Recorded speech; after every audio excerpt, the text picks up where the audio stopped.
Bar-le-Duc, la ville des patrimoines, un patrimoine multimillénaire, avec du patrimoine architectural qui va de l'Antiquité jusqu'au XXe siècle. Alors bien souvent, Bar-le-Duc s'affiche comme une ville Renaissance, mais avant et après, il y a tout un pan d'histoire à découvrir, à redécouvrir. Et c'est ici, à la côte Sainte-Catherine, que se trouve un formidable témoignage du patrimoine architectural du XXe siècle, et plus exactement des années 60. L'architecte italien Lanfranco Virgili, élève de Le Corbusier, va réaliser les plans et il présente son premier plan masse à Bar-le-Duc le 14 avril 1962. Le conseil municipal en 63 vote un projet de zone à urbaniser en priorité. Le ministre du gouvernement Pompidou, M. Jacques Maziol, déclare lors de sa visite à Bar-le-Duc « Ce sont des projets cohérents, dignes de demain. J'inscris d'ores et déjà cette opération dans mon programme. » C'est en novembre 1964 que le premier coup de pioche est donné et début novembre 1966, les premiers logements sont occupés. C'est le début de l'histoire de la côte Sainte-Catherine.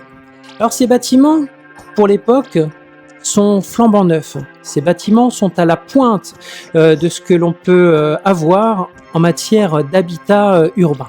Pourquoi ? Parce qu'il y a l'eau courante, l'électricité. Il faudra attendre seulement les années 70, par exemple, pour que la ville hôte ait son adduction d'eau sur tous les logements. Et c'est ici des immeubles de standing. Une véritable fierté pour Bar-le-Duc qui a su donner ces 1000 logements aux habitants. Une histoire de la côte qui va ensuite se développer, évoluer, et une histoire qui s'inscrit aujourd'hui dans le patrimoine. Parce que cette côte, ces bâtiments sont des œuvres architecturales d'un architecte de renom dont on peut être fier. Il s'agit d'un patrimoine XXe siècle, au même titre que le patrimoine XIIIe siècle de la Tour de l'Horloge.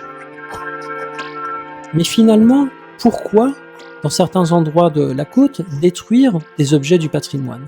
Alors il faut dire que depuis les années 70, on fait un peu du tout patrimoine. Tout devient objet, intérêt, racine, objet commun.